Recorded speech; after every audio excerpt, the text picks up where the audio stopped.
The afternoon is gray and the streets are empty. Perfectly quiet, almost too quiet. Officer Larry Jenkins walks along the sidewalk, his eyes scanning the street, feeling the weight of boredom creeping in. His shift has been uneventful, and he's itching for something, anything, to break the monotony. As he walks past a park, he spots a German shepherd standing still by a tree. The dog's calm demeanor catches Larry's attention. "What's this?" he mutters under his breath, a smug grin creeping onto his face. Larry's thoughts immediately turn to mischief. He thinks to himself, "Let's see how you react." With a quick motion, he reaches for the pepper spray on his belt. The spray hisses as it releases a cloud toward the dog's face. The German shepherd, Alfredo, stumbles back a few steps, shaking his head and blinking rapidly.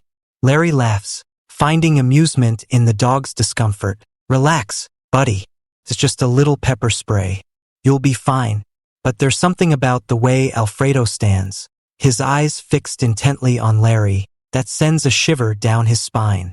The dog doesn't panic or run. Instead, he stays poised, his gaze unwavering. It's like Alfredo is waiting for something or someone. The air begins to shift, and Larry can feel the change as he watches the dog. As Larry stands there, watching Alfredo with a mix of confusion and uncertainty, the sound of wheels rolling on pavement cuts through the tension. Larry's eyes flick toward the source of the noise, and there he sees him. Richard Blake, a man in a motorized wheelchair, making his way toward him. Larry's heart skips a beat. Blake, a retired police captain, is a well-known figure in town, a hero who had lost his sight in the line of duty. Larry freezes as the realization hits him like a slap in the face. He just sprayed pepper spray at the service dog of one of the most respected figures in Cedar Creek. Alfredo, the calm and loyal German shepherd, had been by Blake's side through it all, saving lives, serving the community, and now protecting Blake's independence. Blake approaches Alfredo with a soft, concerned voice, his hand reaching out to comfort the dog. "Alfredo, what happened to you?" he asks gently. Larry stands rooted to the spot, a mix of guilt and panic rising in his chest. He stammers, his voice barely a whisper. "You're Captain Blake, right?" Blake's head tilts slightly, his tone shifting to one of quiet anger. "It's you, isn't it?" he says. Larry's throat tightens as Blake's words sink in. It's not just any dog. Alfredo is his partner, his friend, and now Larry has attacked him. The growing tension is palpable as bystanders begin to notice the scene. People murmur, and some pull out their phones, recording the confrontation. Larry shifts uncomfortably, realizing the full gravity of his actions. His smug attitude quickly turns to embarrassment as Blake's words slice through him like a knife. "Do you even understand the damage you could have caused? This isn't just a dog, officer. He's my eyes. He's my partner." The crowd's whispers grow louder, their disapproval thick in the air. Larry's reputation is on the line, and it's clear that the consequences of his thoughtless act are just beginning to unfold. Blake's voice remains calm but firm as he speaks, his words cutting through the tension like a sharp blade. He slowly turns to face Larry, his blind eyes seemingly piercing through the officer with a quiet, unwavering authority. "You think this is just some dog, don't you?" Blake asks, his tone heavy with quiet anger. "Alfredo isn't just a dog. He's my guide, my partner, and he's been more than just a companion. He's saved lives, including mine." Larry stands frozen, the weight of Blake's words beginning to sink in. The air is thick with the realization of his mistake. Alfredo, the dog he thought was just a nuisance, wasn't some stray. He was a former canine, trained for service, combat, and life-or-death missions. He had been by Blake's side, saving him, protecting him, and serving this very community with the same bravery Larry had sworn to uphold. The murmurs of the crowd intensify as the truth about Alfredo's past begins to spread. Phones are raised, capturing the unfolding moment. Larry's face flushes with embarrassment as he watches the crowd's perception of Alfredo shift. They now know the truth. Alfredo is no ordinary dog. He's a warrior, A hero, a former police K9.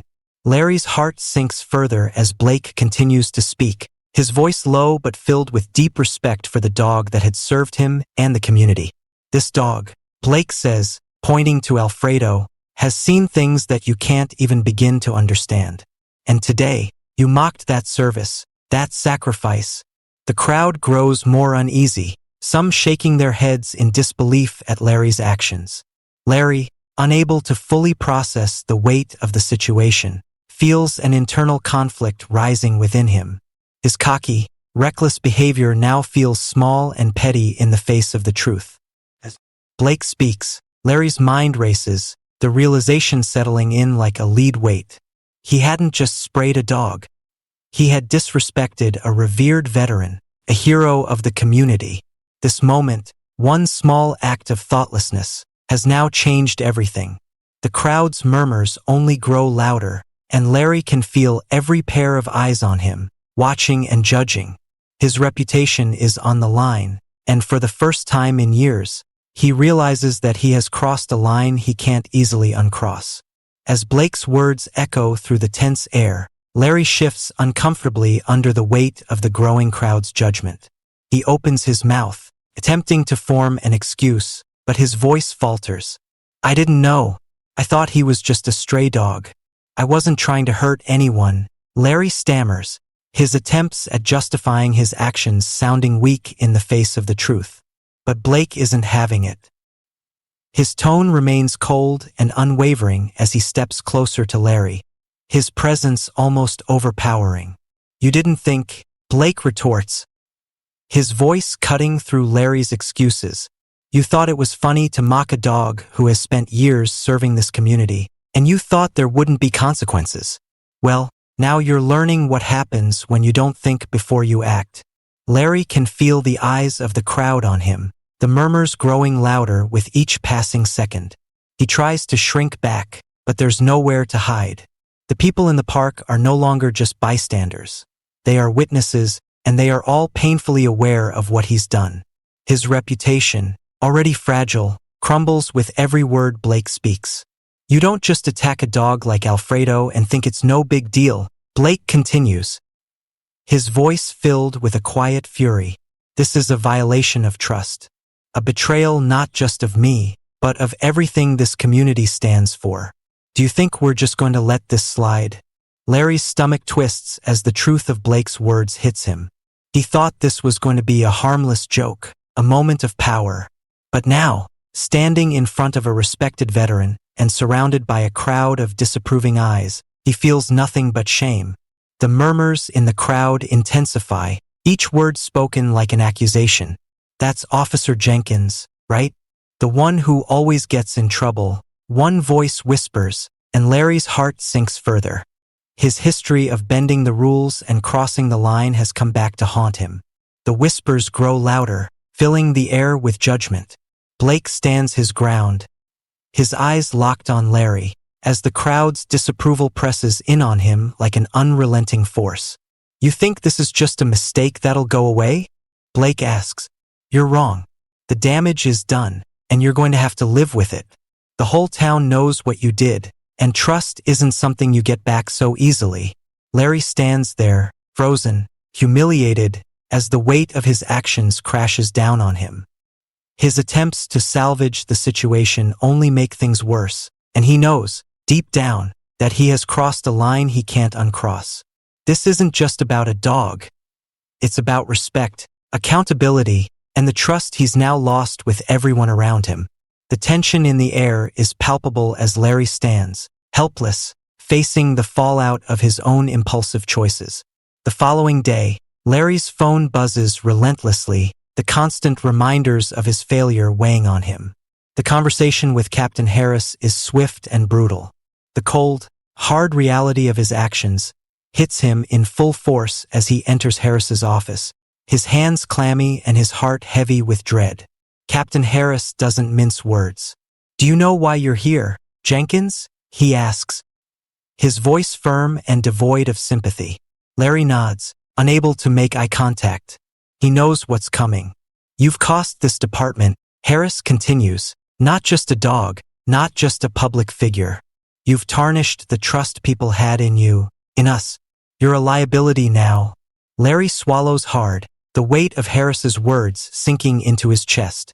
The man who had once prided himself on his position, his authority, is now being stripped of it all in an instant. Harris doesn't offer any comfort. You've been suspended, pending an internal review, he adds, the words cutting like a knife. Turn in your badge and firearm. You're not fit to wear that badge right now. The words hit Larry like a freight train. It's not just the punishment. It's the recognition that the people around him no longer see him as a protector, as a lawman. He's just a man who made a terrible mistake, and now he has to pay the price. He reaches slowly for his badge, the weight of it heavier than ever before. As he places it on the desk, the humiliation is almost unbearable. As he leaves the office, Larry can't help but feel the stares of his colleagues burning into his back.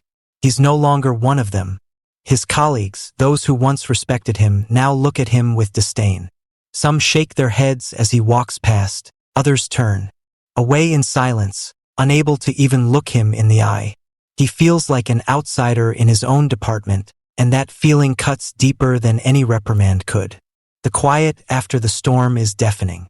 As Larry walks through the streets of Cedar Creek, he can feel the weight of the community's judgment pressing down on him. The whispers that once seemed distant are now all around him.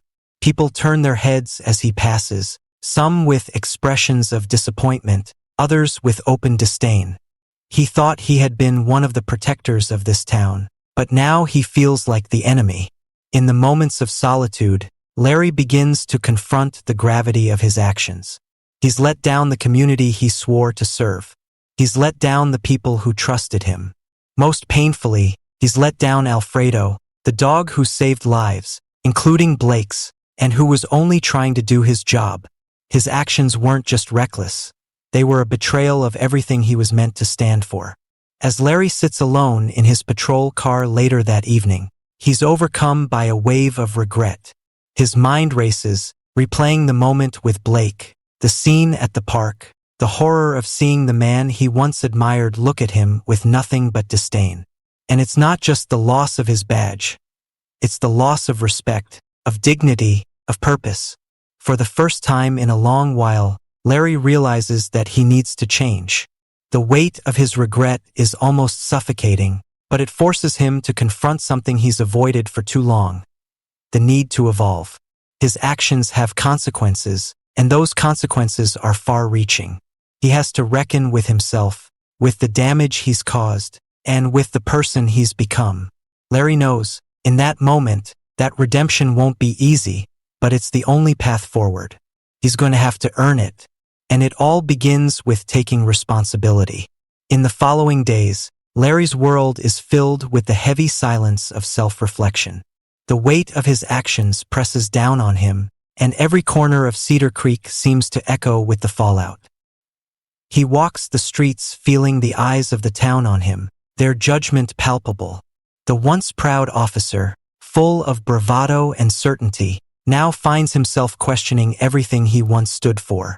Rachel, a fellow officer and one of the few who hasn't turned her back on him, finds him sitting alone on a park bench, lost in thought. She sits beside him, her expression unreadable. "You know, this isn't going to go away on its own," she says, her voice softer than usual, but firm. "The only way out of this mess is to put in the work. You can't just apologize and expect everything to go back to normal." Larry looks at her, eyes tired but resolute. "I know," he mutters. I never realized how far I'd fallen. How much I've let everyone down." Rachel nods, understanding. "It's going to be hard, but you can fix this. Start by showing people you're ready to make a change. Actions speak louder than words, Larry." That evening, Larry's resolve is set. He picks up the phone and calls Blake. The conversation is awkward at first, with Larry fumbling for words. But finally, he finds the courage to speak the truth. "I'm sorry," he says, his voice sincere. "What I did to Alfredo was wrong. I didn't understand the full weight of it, but I do now." Blake listens in silence before responding. I appreciate the apology, but words alone won't fix what happened, he says. You've got a long road ahead, Jenkins, but you've taken the first step. The line goes quiet for a moment before Blake continues. You're welcome to help us at the shelter if you really want to make things right. The next day, Larry walks into the local animal shelter where Alfredo was trained. Mrs. Henderson, the no-nonsense woman who runs the shelter, gives him a hard look but nods when he offers his help. You're here to make amends? She asks. Good. You're not getting a free pass. Start with cleaning the kennels. And so, Larry begins. First, it's grueling. He scrubs floors, washes dog beds, and feeds the anxious animals with a sense of guilt gnawing at him. But as the days go by, he starts to see the shelter staff's quiet dedication to these animals. He watches as they patiently work with the dogs, building trust with each gentle gesture. It's not easy for the dogs, just as it's not easy for Larry. But he realizes that, like the dogs, he's also trying to rebuild trust, one small, deliberate action at a time. Then one afternoon, Mrs. Henderson informs him of a situation involving a runaway dog named Rex. Rex has been spotted in the woods at the edge of town, and he's terrified and aggressive. Larry volunteers to go after the dog, understanding the stakes of the situation. Out in the woods, Larry's nerves are on edge, but he forces himself to remain calm.